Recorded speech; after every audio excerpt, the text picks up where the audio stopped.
Si on est sur Facebook Live, c'est parce que c'est vous, derrière votre écran, qui allez arbitrer cette battle d'idées. Avec nous, deux stars des Civic Tech. Nous avons Jean Massier. Ce que j'attends de ce débat, c'est que les co-débattants réussissent à nous convaincre sur des choses sur lesquelles on ne les attend pas trop. Eh voilà. bien, le challenge est pour vous. Soyez prêts. Caroline Corbal est également avec nous. Caroline, qu'est-ce que toi aussi tu attends de ce débat ?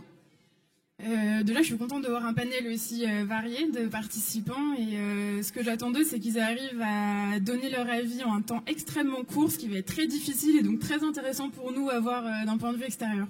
Les vrais stars, c'est les co-débattants qui sont ici, sont des citoyens comme vous, comme moi, et c'est eux qui vont s'affronter pendant cette battle pour défendre leurs arguments. Et c'est par ça qu'on commence la Live Agora. C'est parti!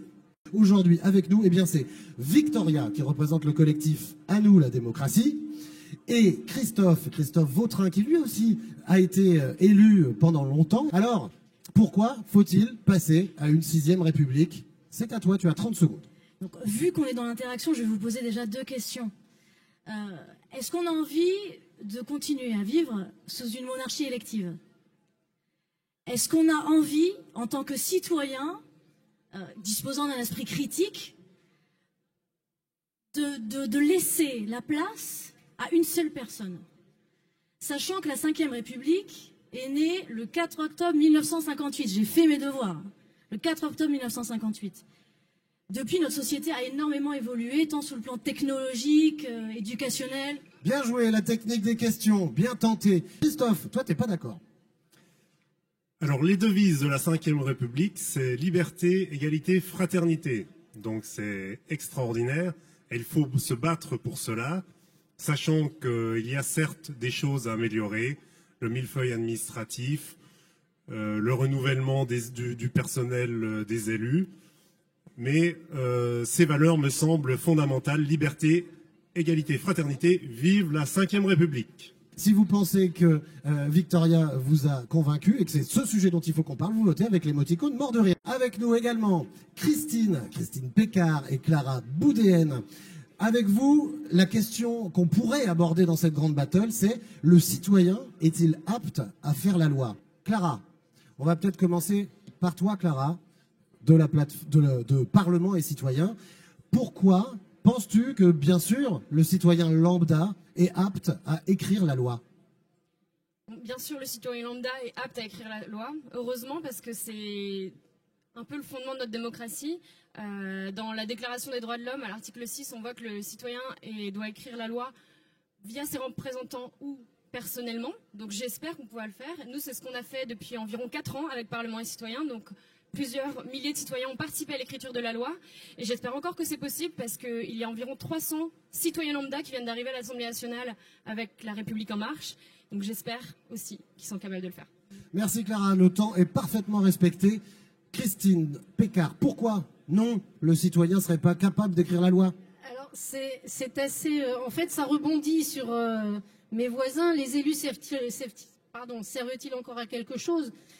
Si on dit que le citoyen lambda peut écrire la loi, évidemment, ils ne servent plus à rien. Néanmoins, on peut se demander que si l'accès, par exemple, à ces plateformes participatives est quand même réduite à une élite, à des gens qui sont capables de se servir des outils informatiques. Donc ça pose déjà la question de la représentativité de ces fameux citoyens. Et bien voilà. Tu as eu le temps de développer un argument massu. Si vous voulez qu'on parle de ça, votez pour Christine et Clara. Et leur sujet, bien entendu, le citoyen lambda est-il apte à faire la loi, avec cet émoticône qui fait waouh sur la vidéo. Othman et Werner veulent vous convaincre que le sujet dont on doit parler dans la grande battle, c'est la question: les élus servent-ils encore à quelque chose?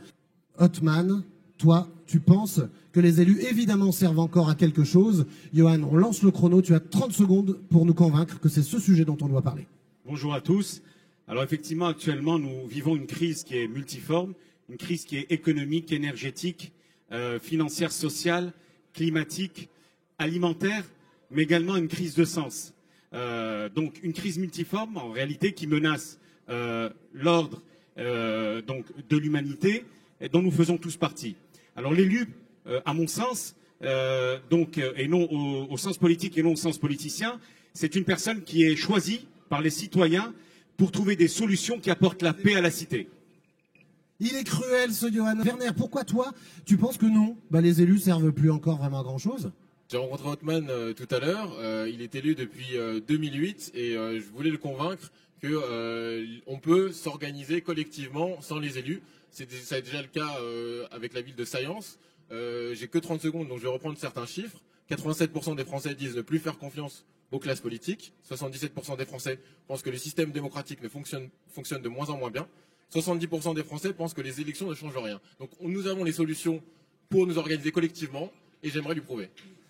Bien joué. Alors, si vous pensez que c'est donc cette question, les élus servent-ils encore à quelque chose qu'on doit traiter dans la grande battle, n'hésitez pas, vous votez avec l'émoticône qui pleure. Réfléchissez bien, départagez, c'est vous qui choisissez.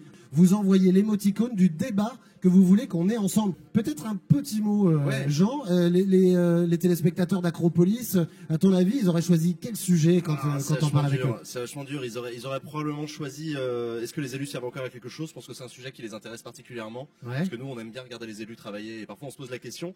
Mais moi j'ai trouvé ça vachement intéressant quand même, ce petit round d'argumentation. C'est vachement dur, 30 secondes quand même. Hein. Ça fout les chocottes, hein. Ils sont forts, bravo, bien joué. Ouais. Et vous pouvez les applaudir d'ailleurs. Ça mange pas de pain. Oh, bravo, Une petite salle d'applaudissements pour les citoyens qui se sont prêtés à l'exercice.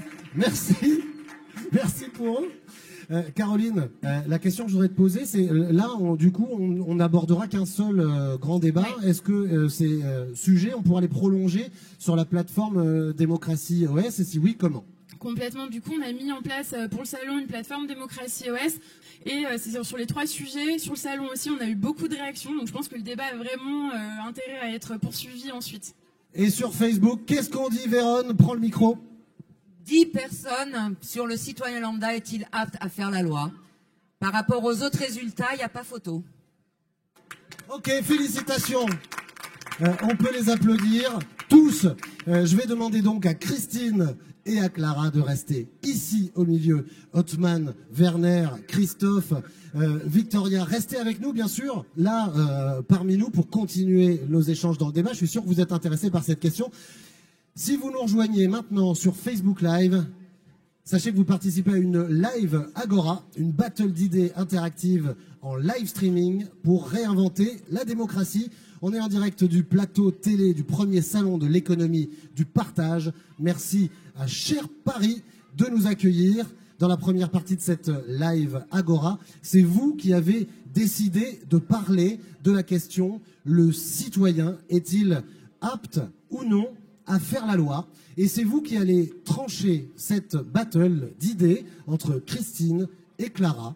Si vous pensez que le citoyen lambda est évidemment apte à faire la loi, vous voterez avec le cœur que tient Clara. Sinon, vous voterez avec l'émoticône qui est ici, un émoticône qui fait la tête. Et Christine, vous voyez, elle va continuer à faire la tête. Un petit mot d'encouragement peut-être, Jean, Caroline? Faites gaffe, on est exigeants nous. On attend beaucoup, en tout cas les internautes ont choisi un beau sujet mais qui recoupe un peu les autres. Hein. Je pense que tout le monde ne sera pas trop déçu. C'est un peu la battle entre les anciens et les modernes, non? Je sais pas. Oh, c'est pas très sympa. C'est pas sympa du tout. Et bim, prends ça dans les dents, Christine, pour commencer. Johan, qui est l'homme au chronomètre, va vous donner 5 minutes, Christine, Clara, pour introduire notre débat et permettre au public et aux internautes de vous départager, oui ou non. Le citoyen lambda est-il apte à faire la loi? C'est parti. Bon, alors je vais peut-être recommencer cette fois. Je pense vraiment que le citoyen lambda est apte à faire la loi. Sûrement, il mérite d'être accompagné. Il mérite aussi d'avoir peut-être des outils ou des choses qui le permettent de le faire plus facilement. Mais en théorie, oui, le tout citoyen lambda est apte à faire la loi. Alors, en théorie, effectivement, ce qui, moi, me pose problème, c'est plutôt la méthode. Hein. La méthode, parce que tout à l'heure, j'ai évoqué l'accès aux outils, notamment les plateformes collaboratives sur Internet. Tout le monde n'a pas accès à Internet, tout le monde ne sait pas se servir de ces outils-là. Comment est-ce qu'on va savoir ensuite que ceux qui interviennent sur ces outils sont représentatifs de l'intérêt général, parce que la loi, c'est quand même l'intérêt général qui doit primer. Donc, tout ça, ce sont des questions qui méritent derrière de mettre en place des méthodes de contrôle, d'accès, et pour l'instant, il ne me semble pas que ce soit tout à fait fiable. Alors, je pense que justement, si on demande aux citoyens de faire la loi, c'est faire la loi pas forcément en ligne, parce qu'on n'est pas obligé de le faire. Je pense qu'il y a aussi pas mal de méthodes pour faire la loi de manière physique. Là, on est en train de se voir ensemble, tous ensemble, et si on avait décidé de réfléchir sur une loi en cours, on aurait pu proposer des amendements. Ensuite, je dirais qu'on ne remet pas forcément en cause non plus la démocratie représentative, parce que le citoyen va contribuer à la loi, il va participer, mais ceux qui rentrent dans l'hémicycle, c'est uniquement les députés et les sénateurs. Donc les citoyens lambda vont contribuer à faire la loi. Mais en tout cas, il est apte à le faire. Il a une forme d'expertise citoyenne. Alors encore une fois, l'aptitude, pourquoi pas. Simplement, quand on regarde les taux de participation aux dernières élections, donc l'implication et la volonté de vraiment participer à la vie politique et à faire la loi, elle n'est pas vraiment présente. Donc comment est-ce qu'on va demander à des gens de s'impliquer encore plus alors que déjà ils ont du mal à aller voter? C'est vrai, ça c'est un très bon point, Christine. Merci. Je pense vraiment que l'objectif c'est justement d'aller chercher les gens sur les sujets qui les concernent. On ne va pas forcément demander à tout citoyen de faire toutes les lois, parce qu'on n'est pas forcément tous experts de tout, mais même tous les députés ou tous les sénateurs ne font pas toutes les lois. L'objectif c'est peut-être d'aller chercher les gens sur les sujets qui les intéressent, sur l'écologie, sur les voitures connectées, si on est expert de ce sujet-là, ou même si parfois on est simplement citoyen qui vit dans sa ville au quotidien, il peut peut-être participer à ces lois-là. Oui.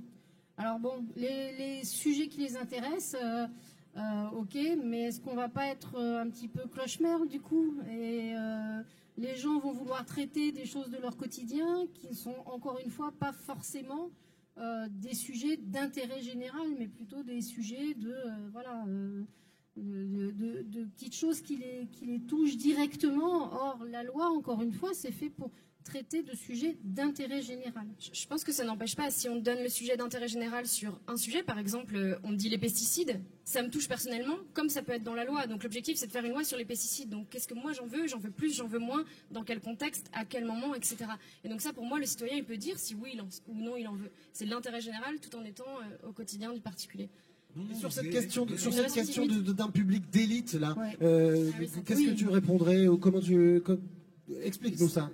Le public d'élite, à partir du moment où on doit participer à ce genre de travaux, ça veut dire que n'importe qui n'ira pas. N'importe qui n'ira pas parce que ça va demander un niveau à la fois peut-être, j'aime pas trop le niveau de culture, c'est pas péjoratif, mais de connaissance des sujets, d'implication, encore une fois, de savoir partager, de savoir débattre. Moins d'une minute. Ça n'est pas accès à tout le monde. D'accord. Je pense que justement, par exemple, sur Parlement et citoyen, on ne donne pas forcément l'accessibilité à tout le monde, parce que avec des méthodes comme ce que peut faire Jean sur Acropolis, c'est vraiment d'aller décrypter les choses. Donc là, c'est comme ça qu'on leur donne de la connaissance. Mais il y a d'autres formats qui peuvent être, par exemple, un panel citoyen, où là, on va former les gens sur un sujet pendant une semaine, et la semaine d'après, ils vont pouvoir le faire. Mais en soi, au début, c'est des citoyens lambda qui participent à l'élaboration d'une loi. Et donc, du coup, si on met en capacité, c'est ça qu'il faudrait que les institutions fassent, en tout cas, et que la France fasse, c'est de mettre en capacité les citoyens de décider. On est éduqués, on est formés, on a plein d'outils pour le faire, donc allons-y. Pour moi, c'est ça.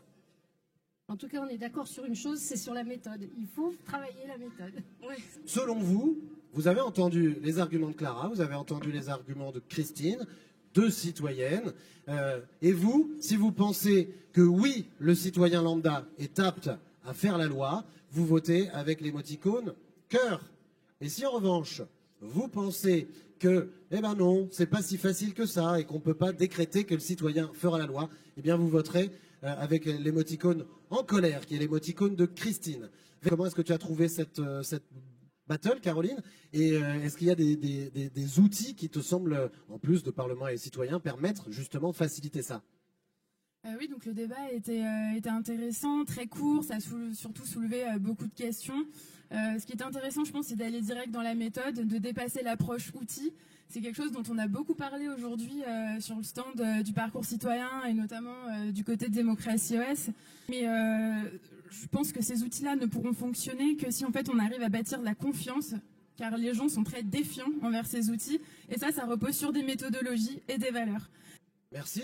Et toi, Jean, comment tu as trouvé cette battle? Qu'est-ce que tu en retires sur le fond? Moi, j'en retire que je suis davantage d'accord avec Christine. J'ai trouvé que ses arguments étaient plus percutants que ceux de Clara, notamment parce que c'est vrai que tous ces sujets-là soulèvent quand même pas mal de questions et des questions qui sont assez fondamentales sur la question de l'accessibilité, par exemple. Est-ce qu'on se comporte vraiment en démocrate quand on donne, quand on crée des process qui ne sont pas accessibles à tout le monde ou auxquels tout le monde n'a pas facilement accès, n'a pas les mêmes facilités d'accès. Et ça, c'est des sujets que je trouve extrêmement intéressants. Puis la question du niveau d'expertise aussi est effectivement quelque chose de très important, même si je suis le premier à être d'accord avec tout le monde pour dire qu'il faut faire plus d'éducation, plus d'information, bien sûr. Mais pratiquement, c'est-à-dire que dans l'idéal, sur le papier, on est tous d'accord. Mais pratiquement parlant, comment ça marche? Et je trouve que Christine a assez bien réussi avec ses arguments à montrer, non pas le revers de la médaille, mais le risque de l'innovation. Je vous propose, quel que soit le résultat, qu'on imagine ensemble, dans la suite du débat, les moyens pour faciliter, pour permettre aux citoyens d'avancer vers la coécriture de la loi. Véronne, quel est le résultat, s'il te plaît? Prends le micro et annonce-nous le verdict. Alors, à votre avis, 50% de votes en plus pour oui, le citoyen lambda est apte à faire la loi. Félicitations, vous pouvez donc applaudir Clara et Christine, mais vous pouvez applaudir plus fort Clara, puisque tu as gagné. Félicitations.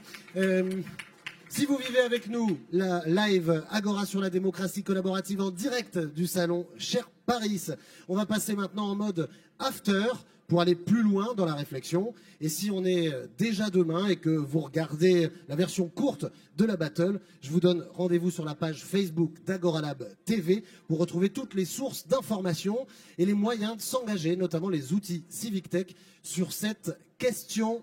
Merci à tous, vive le débat.